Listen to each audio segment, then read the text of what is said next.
아프리카의 아침을 깨우는 소리와 함께 서클 오브 라이프의 웅장한 음악이 흐르며 왕이 귀환했습니다. I am Simba, son of Mufasa.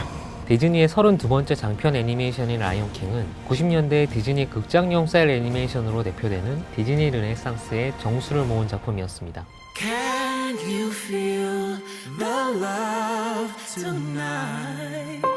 무엇보다 엘튼 존이 작곡한 서클 오브 라이프, 하쿠나 마타타, Can You Feel the Love Tonight은 95년 당시 나란히 아카데미 주제가상 후보에 올랐을 만큼 명곡입니다.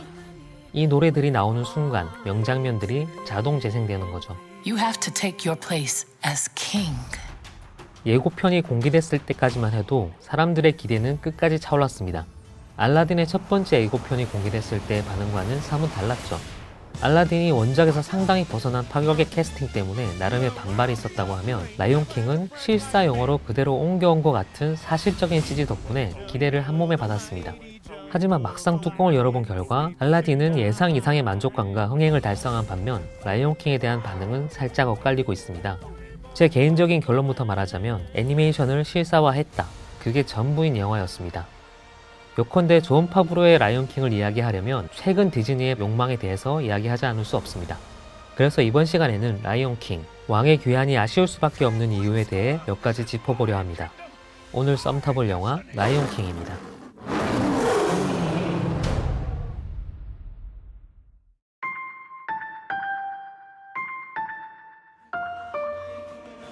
왜 다시 만들어야 했을까? 라이온킹을 말하려면 이 질문부터 해야 합니다. 21세기 할리우드 영화 산업의 경향을 크게 두 가지로 압축한다면 하나는 프랜차이즈의 확보, 두 번째는 CG 기술의 비약을 꼽을 수 있습니다. 프랜차이즈의 핵심은 안정적인 콘텐츠 공급에 있습니다. 그리고 이 측면에서 디즈니는 결정적인 우위를 확보하고 있습니다. 바로 무수히 많은 오리지널 콘텐츠들을 보유하고 있기 때문입니다. 예전 같으면 이 무수한 콘텐츠들이 그저 고전 명작의 영역에 머물고 있었을 겁니다. 간혹 리메이크나 실사화를 시도하긴 했지만 그다지 메리트는 없었습니다. 여기서 국면이 전환된 계기가 바로 CG 기술의 비약적인 발전입니다. CG의 발달과 함께 부상한 것 중에 하나가 애니메이션이라는 장르입니다. 뭐든지 그릴 수 있는 시대가 도래한 거죠. 다만 문제는 무엇을 그릴까인데 예컨대 어벤져스는 실사 필름을 뼈대 삼아 CG를 통해서 그려진 영화입니다. 한편 정반대로 CG로 그려진 세계를 뼈대 삼아 실사 필름을 모방하는 영화도 있습니다. 존 파브로 감독의 정글북이 대표적인 사례라고 할 수 있죠. 디즈니 애니메이션의 실사화 프로젝트는 그렇게 시작됐습니다. 그리고 그건 오직 디즈니만이 갱신할 수 있는 겁니다. 예를 들면 신데렐라 이야기 자체는 누구나 다시 만들 수 있지만 우리에게 대표적으로 인식되어 있는 신데렐라의 이미지는 디즈니가 디자인한 창조물이죠. 덧붙여서 이야기를 새로 쓰는 과정에서 시대에 맞게 여러 가지를 수정, 보완할 수 있는 강점도 있습니다. 알라딘에서 자스민 공주의 역할과 비중이 늘어난 것이 대표적인 예가 될 수 있겠네요. 언제나 이야기와 소재의 고갈에 시달리는 할리우드 영화 산업 입장에서 이만큼 풍족한 보물창고도 또 없습니다. 일석이조의 적절한 업데이트인 셈입니다. 디즈니 실사화 프로젝트는 두 가지로 나뉩니다. 라이온킹은 신데렐라, 미녀와 야수, 말레피센트, 알라딘 같은 실사화 영화와는 다소 차이가 있습니다. 후자는 말 그대로 실사 영화입니다. CG의 힘을 빌려서 표현이 불가능했던 것들을 실사의 영역에서 표현해내는, 기본적으로는 실사 영화의 애니메이션을 보조장치로 사용하는 프로젝트입니다. 살아있는 배우가 역할에 캐스팅되는 것만으로 새로움이란 요소의 상당 부분이 충족 내지는 결정되는 거죠. 반면 존 파브로가 연출을 맡았던 정글북과 라이온킹은 이야기가 약간 다릅니다. 이건 어디까지나 포토 리얼리스틱한 이미지에 기반한 애니메이션입니다. 두 가지는 지향하는 방향에서 결정적인 차이가 납니다. 알라딘이 라이브 액션을 기반으로 CG를 빌려오는 것이라면 정글북은 CG를 기반으로 라이브 액션의 관습들을 빌려온 결과물입니다. 자, 여기서 존 파브로의 라이온킹이 선택한 길이 문제가 됩니다. 라이온킹은 어디까지나 애니메이션입니다. 실제 동물들을 연기시킨 게 아니니까요. 하지만 실사 영화의 감각을 극한까지 전달하고 싶었던 것 같습니다. 존 파브로 감독은 항상 완벽한 샷을 담아내기보다는 완벽한 일출과 완벽한 하늘 표현을 더 중요시했다. 촬영 감독의 이 멘트에 라이온킹의 욕망이 담겨 있습니다. 동시에 모순도 여기서 발생합니다.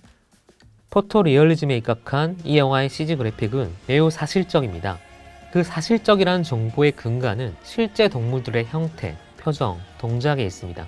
하지만 생각해보면 우리는 동물의 표정을 읽을 수 없습니다. 그래서 그들의 몸짓이나 행동을 통해서 감정을 유추해야만 하는 거죠. 라이온킹의 동물 묘사의 근간은 실제 동물들의 사진 이미지에 근간을 두고 있습니다. 그러다 보니 사자는 물론이고 하이에나, 콧불새, 멧돼지, 미어캣 등 모든 동물들의 표정을 읽어낼 수가 없습니다. 심지어 숫사자인 심바와 무파사, 암사자인 사라비와 랄라 등 사자들끼리도 구분이 쉽지 않습니다. 인간의 표정 연기로 치면 그들의 눈가와 뺨, 그러니까 입 위쪽의 근육은 거의 움직이지가 않습니다. 동물의 얼굴에 인간의 입모양만 움직일 뿐이죠. It's a gift he'll never forget. 존 파브로 감독의 전작인 정글북만 봐도 그렇진 않습니다. 정글북에서는 인간 표정을 베이스로 동물들의 얼굴을 재현합니다. 선명하진 않지만 어느 정도는 표정에서 희노애락이 감지됩니다. 그게 가능했던 건 실사 배우가 한 명 있기 때문입니다. 덕분에 각 동물 캐릭터들에게 어느 정도의 애니메이션적인 과장과 변형이 허용됐습니다. 그런데 라이온킹에서는 그게 거의 생략되어 있습니다. 그러다 보니 연기를 못하는 배우들의 딱딱한 더빙 드라마를 보는 것 같은 거리감이 발생해 버리는 거죠. 내셔널 지오그래픽을 보는 것 같다는 감상은 거기서 나오는 겁니다. 존 파브로 감독은 실사화의 우선순위에 대해서 심각한 착각을 해버렸습니다. 캐릭터의 표현이나 서사보다 실사의 재현이 더 중요한 사항처럼 다뤄지고 있죠. CG를 통한 실사화는 기본적으로 기존의 대상을 흉내내는 겁니다. 정글북에서 흉내낸 대상은 동물을 찍은 사진 이미지입니다. 만약 인형을 흉내내면 토이스토리가 되는 거겠죠. 그러니까 중요한 건 무엇을 흉내내는가에 따라서 결과물의 성격마저 바뀌어버린다는 겁니다. 초창기의 CG가 사람을 닮으려고 할수록 언캐니 밸리, 그러니까 낯설고 어색함을 일으켰던 거는 대상의 모든 정보를 옮기려고 했기 때문입니다. 무엇을 흉내내야 할지를 착각하면 기괴한 혼종이 나타나기도 합니다. 제작 중인 캐치의 실사판이나 소닉의 실사판이 적절한 예시가 되겠네요. 흉내라는 건 생략과 강조가 동반되어야 합니다. 어떤 부분은 강조하고 어떤 부분은 일부러 느슨하게 만들죠. 그게 사진과 구분되지 않는 CG를 만드는데 결정적인 역할을 했습니다. 정글북이나 혹성 탈출 등은 그런 결과물입니다. 그런데 여기엔 또 하나의 비밀이 있습니다. 이미지는 동물을 흉내내되 동작, 표정 등은 인간의 그것을 따온 겁니다. 그래서 풍부한 감정도 함께 읽을 수 있게 되는 거죠. 실제 동물과 별반 차이 없는 질감 위에 인간의 패턴들을 입힌 캐릭터는 그렇게 태어났습니다. 그리고 우리는 그걸 보고 사실적이라고 감각하죠. 단언컨대 그것은 일종의 착시입니다.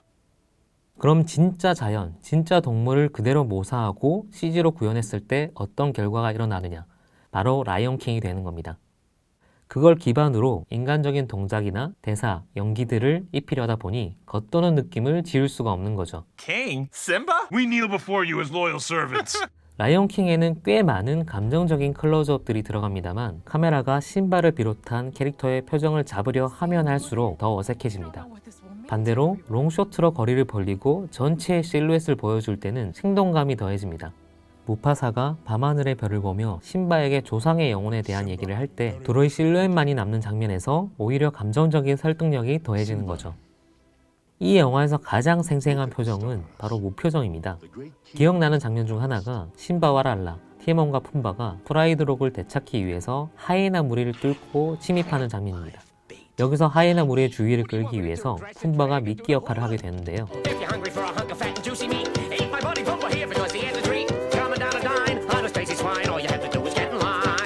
푼바가 누가 미끼 역할을 해야 할지 혼자 신나게 떠들고 있을 때 신바와 랄라가 가만히 그냥 푼바를 바라봅니다. All we need to do is find something that's like big and juicy.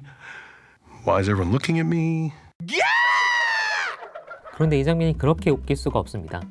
아마도 당연히 너지 라면서 바라보는 장면일 텐데 동물들의 무표정이 의도치 않게 웃음을 던져준 장면이라고 느꼈습니다. 모든 표정이 딱딱하기 때문에 이야기나 상황상 딱딱한 표정이 나와도 좋은 씬이 주어졌을 때 도드라지는 것 같습니다. 여기서 중요한 건 이미지가 무엇을 표현하기 위해서 제시되고 있는가를 생각해야만 한다는 겁니다. 셀 애니메이션 라이온킹이 생생했던 건 캐릭터에 딱 맞게 적절한 과장을 시도했기 때문입니다.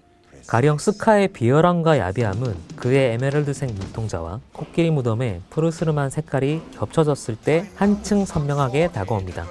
94년 버전의 Be Prepared의 뮤지컬 씬에서 잘 표현하고 있죠. Be Prepared에서 보이는 비현실적이고 과장된 연출은 실사에서 위배되기 때문에 이번에는 생략될 수밖에 없었습니다. 마찬가지로 코뿔새 자주의 수다스러운 조언들이 잔망스럽게까지 느껴지는 건 자주의 풍성한 표정 덕분입니다. 티몬과 푼바의 총천연색의 화려한 삶은 그들의 과장되고 극적인 동작 덕분이기도 하죠. 존 파브로의 라이온킹은 사실적인 이미지가 될 수는 있지만 극적이고 효과적인 이미지가 될 수는 없습니다. 심바가 밤하늘 구름더미에서 아버지의 영혼을 만날 때 셀 애니메이션은 아버지의 형상을 직접 보여주고 CG에서는 단정할 수 없는 애매한 형상을 보여줍니다. 아마도 진짜 구름의 형태 속에서 그걸 발견할 수 있도록 존 파브로의 표현을 빌리자면 자연을 포착한 장면이겠죠. 하지만 그 장면은 도리어 감정을 애매하게 만들어버리는 결과를 초래했습니다. 왜냐하면 그 장면 자체가 그렇게 열린 이미지들을 통해서 포착을 할 필요가 없는 장면이었기 때문입니다. 우리가 라이언킹에서 보고자 하는 건 자연 다큐가 아니라 캐릭터와 드라마인데 말이죠. 존 파브로의 라이온킹에서는 자연 다큐의 생생함을 더할수록 이야기의 생기가 희미해지고 움직임마저 둔해지는 느낌을 줍니다. 마치 초창기 모든 걸 재현할 수 있다고 믿었던 CG의 패착을 보는 것 같습니다. 여기서 다시 라이온킹을 왜 지금 이 시점에 다시 만들었냐라고 질문하면 디즈니는 이걸 왜 다시 만들어야 하는지 제대로 고민하지 않은 것처럼 보입니다. 25년이 지난 후 라이온킹이 어떤 달라진 메시지를 줄 수 있는지에 대한 고민, 스스로에 대한 성찰과 갱신이 여기에 없습니다. 그저 돈이 되는 프로젝트니까, 기술적으로 할 수 있으니까 지금 할 수 있는 최상의 기술을 쏟아부어서 자랑했을 뿐입니다. 왜가 부재하니까 어떻게가 제대로 된 방향을 설정할 수가 없습니다. 그렇게 뭔가 하고 싶은 게 있었다라기보다는 할 수 있으니까 그냥 해버린 리메이크는 굳이 왜 했지? 라는 의문을 남기는 결과에 머물고 말았습니다.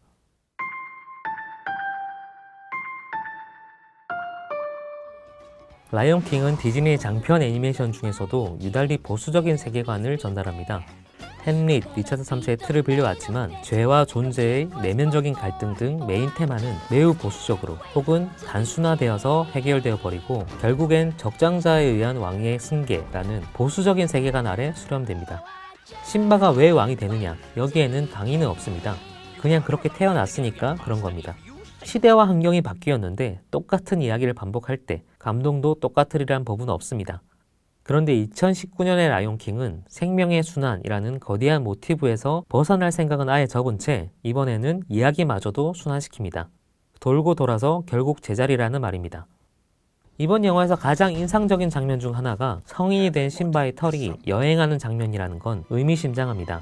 94년 버전에서는 바람에 날린 심바의 털을 원숭이 라피키가 잡아서 심바의 생존을 눈치채는 짧은 장면이었는데 이번에는 대자연의 거대한 사이클로 확장됐습니다. 심바의 갈기털은 바람을 타고 가다가 물에 떨어지고 식물과 함께 먹혀서 코끼리의 배설물이 되기도 하고 쇳덩구리가 그걸 다시 열심히 굴리다가 다시 또 바람을 타고 날아가고 집을 짓는 개미의 행렬 속에 있다가 결국에는 라피키의 손에 들어가게 됩니다. 말 그대로 생명의 순환을 한눈에 보여주는 이 장면은 내셔널 지오그래픽 같은 자연 다큐의 표현에 기반한 이 영화에 절묘하게 어울리는 씬으로 승화되어 있습니다. 라이온킹은 순환하는 자연처럼 이야기도 순환시켜버렸습니다. 프라이드록의 계승식에서 출발한 영화가 다시 프라이드록의 계승식으로 마무리되는 거죠. 여기서 세계관 자체가 보수적이라고 하는 이유는 과거와 현재의 차이가 거의 보이지 않고 그저 반복되고 있기 때문입니다. 아프리카의 거대한 자연은 그렇게 순환한다 라고 말하면 할 말이 없겠지만 거기에 인간의 드라마를 끼워 넣는 순간 여러 가지 불편한 이데올로기의 충돌이 발생할 수 있습니다. 94년의 라이온킹은 그런 충돌들을 다 무시하고 프라이드록의 권위 아래 수렴시켰던 영화였습니다. 스카와 하이나를 배척하고 하쿠나 마타타도 부정당하면서 끝나는 거죠. 25년이 지난 지금 이런 이야기상의 한계를 갱신할 기회가 있었을 겁니다. 만족스럽진 않지만 얼마 전 알라딘마저 어느 정도는 그런 시도를 하긴 합니다. 하지만 이번 라이온킹에서는 철저하게 원작을 재현한 쪽을 선택했습니다. 이야기는 있는 그대로 하되 실사로 바꾸는 것만으로 많은 차이를 발생시킬 수 있다라고 판단했던 것 같은데 결과적으로는 패착이었다고 봅니다. 애니메이션 특유의 생기나 생동감도 잃고 오래되고 낡은 이야기를 반복하고 있으니까요. 저는 처음에는 오히려 반대되는 걱정을 했습니다. 디즈니가 시대 경향을 어느 정도 인지하고 상업적으로 반영해 왔던 걸 알고 있었던지라 이야기가 94년도의 원작에 비해서 상당히 달라져 버리는 것 아닐까 걱정했습니다. 제가 생각했던 최대치는 랄라가 프라이드록의 새로운 여왕이 되고 심바가 복수를 완료한 뒤 적극적으로 하쿠나 마타타라는 세계를 선택하는 것이었습니다. 얼마 전 개봉했던 토이스토리 4가 그런 구성 아래 세계관을 짜기도 했고 성장이란 테마에 집중했을 땐 충분히 있을 수 있는 선택지라고 봅니다. 하지만 디즈니의 존 파브로의 선택은 훨씬 더 보수적이었습니다. 아무래도 라이온킹만큼은 원작을 훼손해서는 안 된다라는 판단도 있었던 것 같습니다. 하지만 결과적으로 이게 지금 시대에 어울리는 영화인지는 잘 모르겠습니다. 결국 제가 본 라이온킹에는 관객들이 어떤 이야기를 원할지에 대한 고민이 빠져 있었습니다. 제작자가 하고 싶은 것들을 했을 뿐이죠. 그걸 단적으로 드러내는 것이 비욘세가 부른 스피릿 같은 신곡이라고 생각합니다. 있어도 그만 없어도 그만인 곡인데 비욘세란 스타를 활용은 하고 싶어서 넣은 곡에 불과합니다. 심바와 랄라가 프라이드록으로 귀환하는 장면에서 울려 퍼지는 이 노래는 전반적으로 겉도는 사족이라는 인상을 지울 수가 없습니다. 왜냐하면 이야기를 수정하지 않는 한 라이온킹의 메시지는 Can You Feel the Love Tonight, 하쿠나 마타타, Circle of Life 이 세 곡으로 충분하거든요. 제가 제일 궁금한 건 94년 애니메이션을 기억한 사람이 아니라 이 영화를 통해서 라이온킹을 처음 접한 사람들의 감상입니다. 본래 원작과의 비교는 애초에 패배를 전제로 한 게임에 가깝습니다. 이건 단순히 완성도의 차원을 넘어서 첫 경험에 대한 질문이기도 합니다. 우리는 대부분 자신이 먼저 경험한 이야기를 기준으로 삼기 때문에 다시 쓰여진 이야기를 한 수 아래에 두곤 합니다. 리메이크가 원작의 각인을 넘어서는 경우는 세계를 완전히 재창조하는 혁신에 가까운 일입니다. 불가능하진 않지만 매우 드문 기적이라고 할 수 있습니다. 그런데 라이온킹은 서사적으로는 거의 아무것도 바꾸지 않은 채 표현의 옷만 갈아입고 돌아왔습니다. 게을렀다 혹은 안일했다는 인상을 지울 수가 없습니다. 과연 디즈니의 관계자들 말고는 누가 이 리메이크를 원했을까 묻고 싶을 정도입니다. 당연히 원작을 기억하는 사람이라면 불만족스러울 수밖에 없습니다. 그럼에도 이번 영화로 라이온킹을 처음 접한 사람들의 의견은 다를 수 있을 거라고 생각합니다. 저는 그분들의 감상이 앞으로의 디즈니의 행보를 결정할 거라고 생각하고 있습니다.